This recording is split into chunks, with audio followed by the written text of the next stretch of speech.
let's put a stake in the ground right here. There is, we're all here that are on the city council. We are going to make the best decision based upon the information that we receive. So I would prefer and hope that as you speak, that your actions are not taken toward an individual on the city council. Because, believe it or not, we are a team and we do stand up for one another. And so we will not allow someone to come in here and take pot shots at one of our members. That's just not going to happen. So we would like for you to give us the information that you want to give us. Let us make a decision based upon your information and what we have, and then we will proceed from there. But we don't need to take jobs with anyone on the city council because we're doing the best job that we possibly can. And I think we're doing an outstanding job. So please, let's just give us the information and leave it at that. Mr. Gary Salas. Good evening, Mayor and City Council. I'd like to thank you for letting us come down here and speak tonight. I work with building trades here in Gilbert Valley. I've been here for 5 years now working with it. I'm from the plumbers and fitters local out of San Diego. Our area includes Imperial Valley and San Diego. We work both areas. I'm actually a union organizer is what I do. I come to the Valley, I look for people, qualified people. The problem we have in the Valley is there's not very much training for people down here in our trade. To do our trade, you have to have at least first-year algebra, educational-wise. We are visiting your schools down here right now, your high schools and your junior highs, doing outreach to your children to see what we can do to help them in their future, okay? Probably the mayor remembers we used to have a plumbers and fitters union down here, Local 202, which disappeared years ago. I don't know how long you've been here for sure. But it disappeared because the town dried up. You guys have been on the bottom of the scale for over 32 years on unemployment in this state. And for the first time ever, I've seen, and I'm going to give you guys a credit, this town's starting to blossom. It's starting to grow. Things are starting to happen. To eliminate prevailing wage is the wrong direction to go. Okay? And we need to keep that in there. What you get is trained individuals. We don't need cheap labor. That's easy. Everybody can get cheap labor. We need to train our young people, our older people, everybody. We've got apprentices in San Diego that are 53 years old starting the apprenticeship because it's a good career. And they earn retirements, and they get educated. They go to school for 5 years at no cost to income. That's what we want to keep. So we'd like to see prevailing wage in there if it ever happens. Thank you. Okay, the next four speakers, again, if we could line up Mr. Tom Gutierrez from El Centro, Mr. Ramon Castro from Brawley, will be followed by Jose Miranda from Imperial, followed by Ricardo Ochoa from San Diego. So, Mr. Gutierrez. Yes, good evening, Mayor and Council. My name is Tom Gutierrez. I'm with the Insulators and the Asbestos Workers. Let me tell you a personal story. I got out of the Marine Corps in 1975 and I was a disabled vet. There was no programs available at that time as there are now. After a year of rehab, I looked for jobs and there was no training at that time. Until I found jobs with prevailing wage. And by prevailing wage, I'm saying it also took care of myself and my wife for 32 years right now. We had 4 children. They're all coming out C-section. And because of the benefits that prevailing wage had afforded to us, we were able to do that without going to any kind of assistance. I pledged then, and I pledge now, to help every member that I can, disadvantaged youth, and especially people coming from the military. I noticed in your prayer, beginning prayer, Mayor, you said take care of the servicemen that are coming back. What better way to take care of our servicemen is when they come back home to El Centro, to come back to a better paying job, not just minimum wage, but prevailing wage, which will take care of them and their families because they fought overseas for us.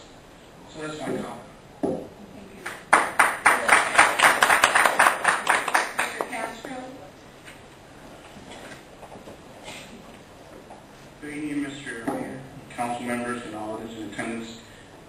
My name is Ramon Castro, and I'm born and raised there.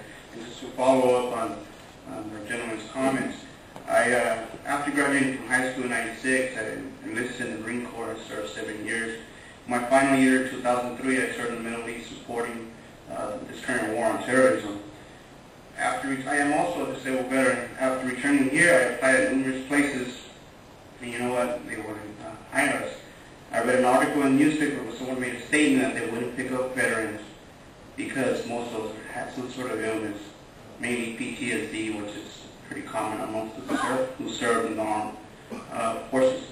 I struggled here trying to support my family, and a few years ago, I ran into the IBEW in San Diego. They gave me an opportunity. I am currently enrolled in a 5-year program to be an electrician. I'm halfway through. And because of the prevailing wage, it's allowed me to provide for my family, to have a pension plan, to have medical benefits, and to live in a way that I would say is worthy of someone who has served, not only myself, but all those who have served. And I'm not the only one, only veteran there. We have a few, there's quite a few of us, and we're taking advantage of these opportunities. Thank you for your time.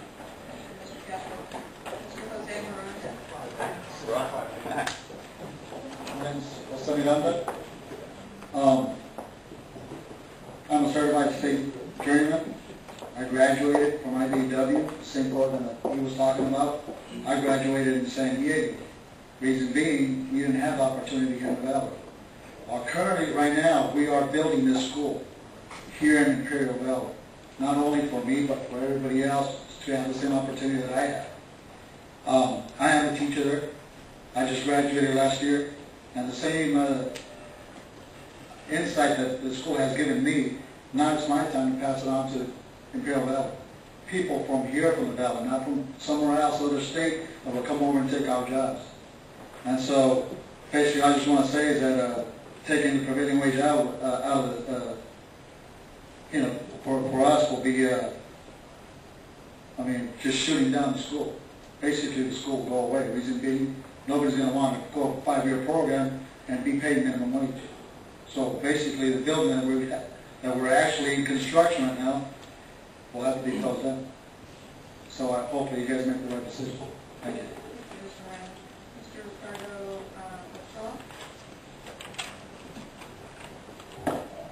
Thank you, Mr. Mayor and council members. My name is Ricardo Ochoa. I'm an attorney with the law office in Law School in San Diego. Our law firm represents the Imperial County Building and Construction and Trades Council, and at the request of the Secretary-Treasurer of the Building Trades Council, I prepared an advice memo for him, which he has authorized me to share with council and staff, so it's handed to the city clerk for you all to.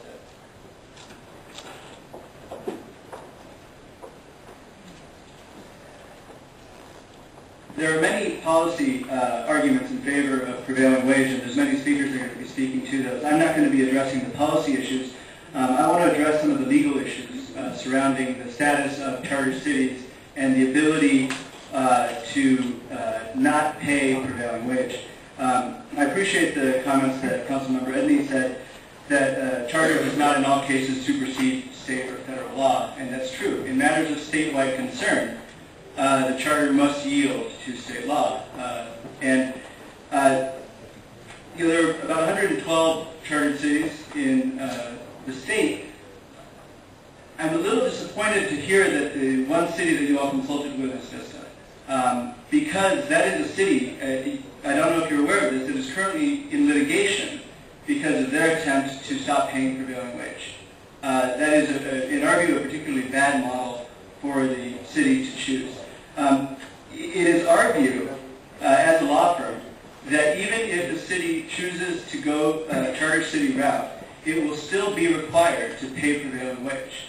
It is a matter of some dispute it's been litigated, but if you read through our memo, it's been clear at the University of California, which enjoys a similar type of autonomy that charter cities have and charter counties. It has been ruled by the state of California that the University of California does have to pay, or does have to award its contracts so that the private contractors pay prevailing wage. The same autonomy that they enjoy would be enjoyed by a charter city, and it is the position of our law firm that